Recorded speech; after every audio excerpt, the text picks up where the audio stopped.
So new Zohran just dropped. Check it out. This is from the end of June.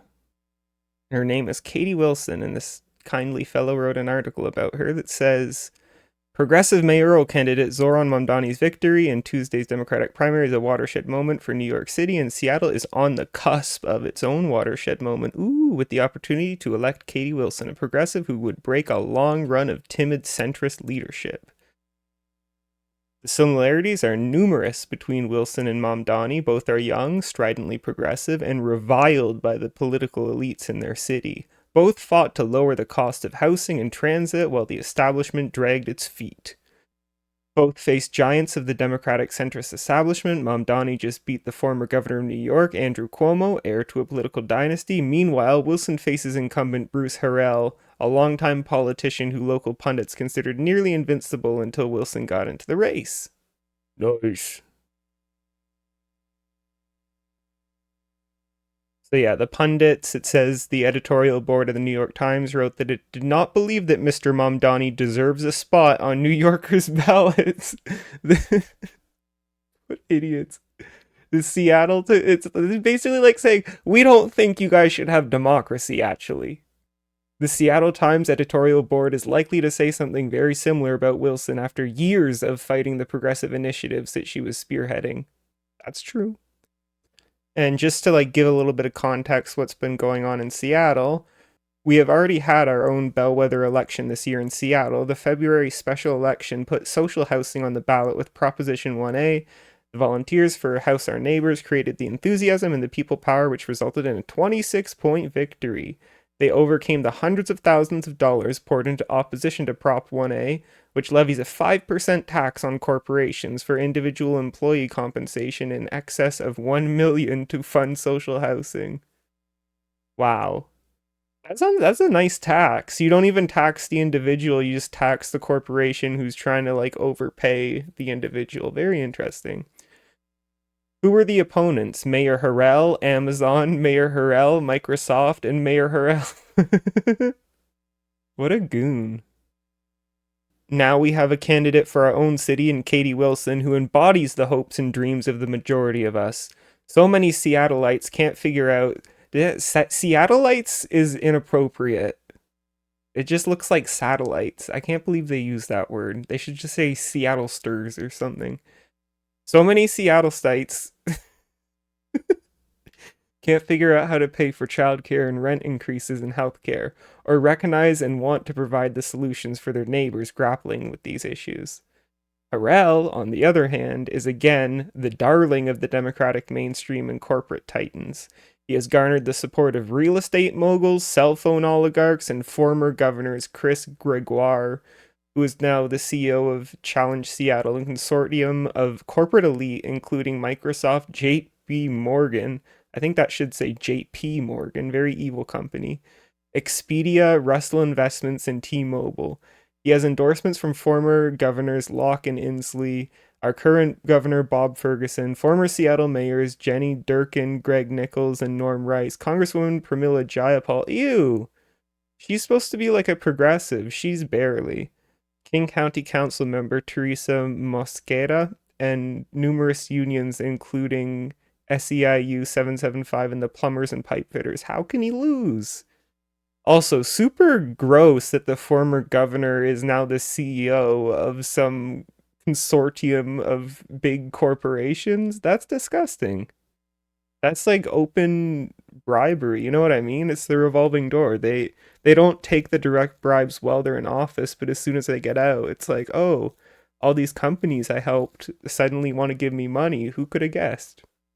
And then he says, my question is, how can Harrell win? The corporate elite have all bent their knee to the whims of Donald Trump. The oligarchs are rolling in billions. The Democratic establishment has shown their unwillingness to challenge the status quo that leaves millions in our state with out-of-control healthcare costs, childcare costs, eldercare costs, constantly rising tuition, and underfunding of K-12 public education.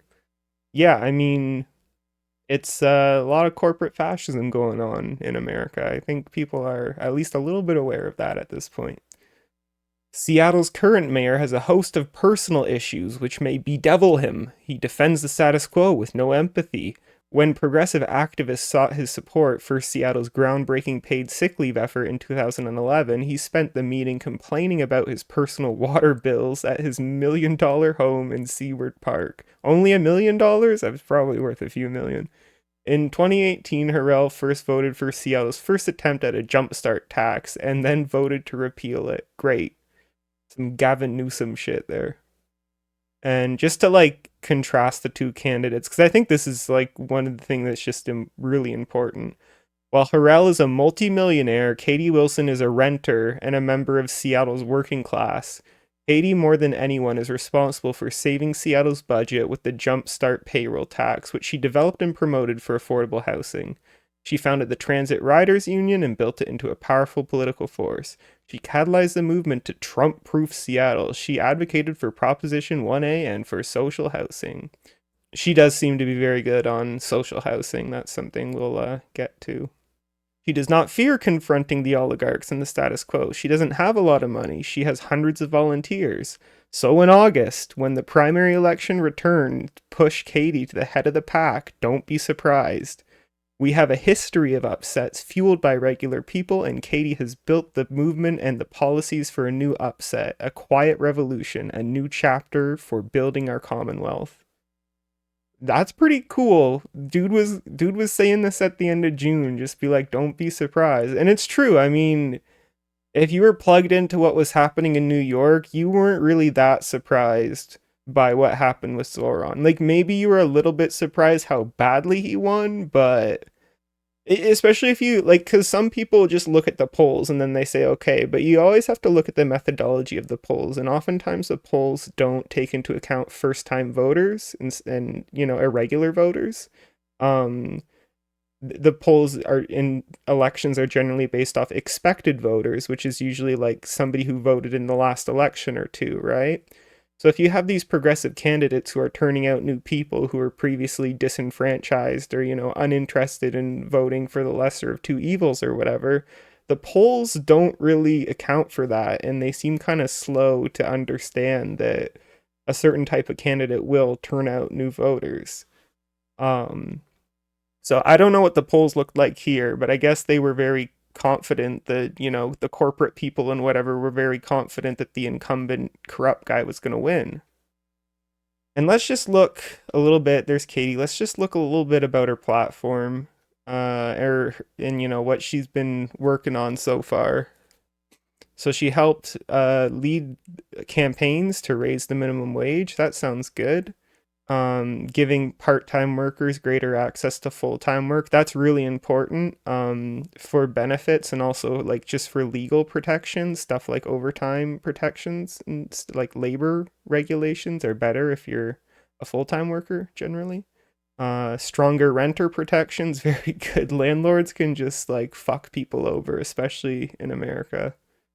She played an instrumental role in designing and passing the Jumpstart Seattle payroll expense tax on large corporations. That's awesome. So that's the thing we were just talking about, where if a large corporation is paying somebody over $1 million a year, they tax that 5%, which is like the most like moderate, reasonable, like the fact that that's treated like an extreme thing, like a 5% tax on a wealthy person getting paid a lot from a corporation, like a large corporate, is like, okay, whatever. And I guess she's big in public transit, so she built coalitions that improved or initiated other transit access programs, including the Human Services Bus Ticket Program, the Subsidized Annual Pass Program, and the Seattle Youth Orca Program, that eventually inspired the successful push to make transit free for youth statewide. Oh, sick. That's awesome. Let the youths ride the bus. Should be free for everyone, but that's a step anyway. So yeah, she's the co-founder and executive director of the Transit Riders Union. Pretty nice. I mean, if you're living in a big city like Seattle, like who isn't a transit rider at some point? Well, I can tell you who isn't. The donors of the incumbent mayor and the incumbent mayor, because they're corrupt millionaires. They're not transit riders. That's okay. And this is what happened with the election. 50.1%, baby. So yeah, she got the majority of the vote. between all these candidates. And I believe, yeah, the top two vote getters advance to the general election in November. So again, she's over 50% here. Even if all these votes went to Brucey here, he still wouldn't beat her. And they're not all going to go to him. So she's in a very strong spot. It looks like she's in just as strong of a position as Zohran is. So that's great. And why don't we give her I think this was the night of the election results, so let's give her a little listen here. Everyone assumed that he would coast to re-election. Tonight we have shown that he is far from invincible. Now I want to say something about these numbers for anyone who doesn't know how Seattle elections work. So young and progressive voters tend to vote late.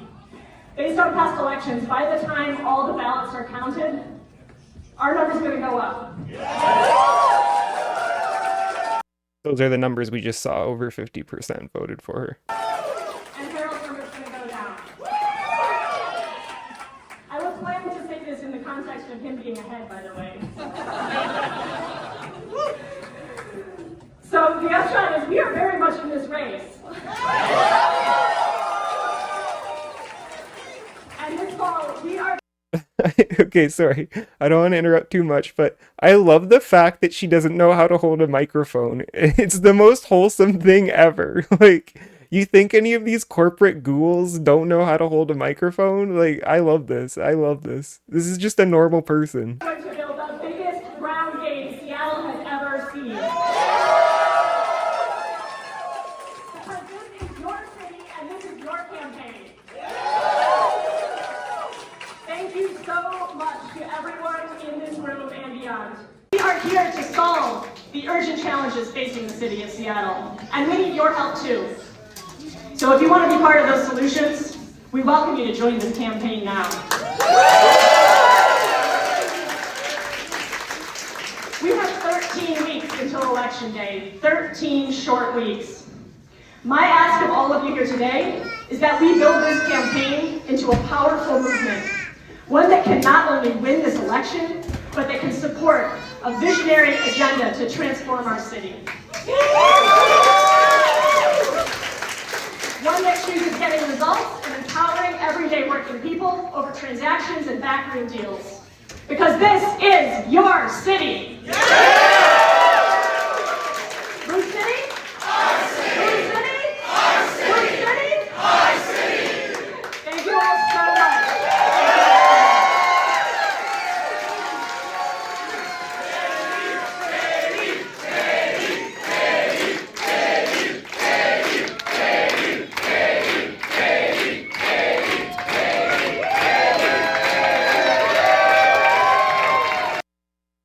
Nice.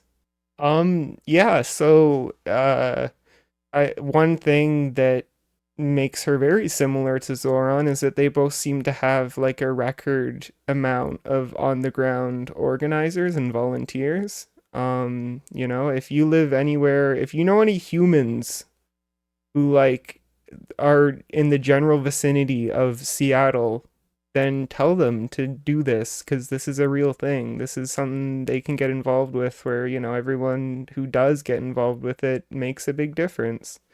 And wherever you are, join your local DSA, do something, community organize, throw your neighbors a hot dog, say, hey, pal, glad to know ya. That's how these things start. The more organized we are as communities, the easier it is to fight back on things like this. Again, like I think she's a great candidate, but another comparison I could make to Zohran, another similarity between them is that she had a track record of community organizing and activism, and more broadly speaking, it's not about her as much as it's about like the general public being fed up with these politicians, like the standard corrupt politicians that you get even in the most progressive cities in America, right? So, if there hadn't been this like movement over the course of years against the incumbent mayor, then there wouldn't have been this like, ready group of activists and of voters to kind of get behind a candidate like this, right? So, you don't have to wait until somebody shows up. You don't have to wait till like Zoran's little bro is running for mayor in your city or something. Doing stuff years ahead of time does add up, even if it's not like immediately relevant to the electoral situation or whatever. Just like building those organizations and just building resistance, building discontentment, right? Just like helping to set the mood that the city doesn't like its standard corrupt establishment politicians. It helps. It makes these kind of things possible. But yeah, it really is about the conditions that create, a group of people, like a pretty large group of people willing to volunteer and organize and to make this kind of stuff happen. And this is how we get change. This is how we set a new standard. So I couldn't be happier. This is another Zoran. This is another W. And like, come on, Seattle. You should have had this a while ago. Let's be real.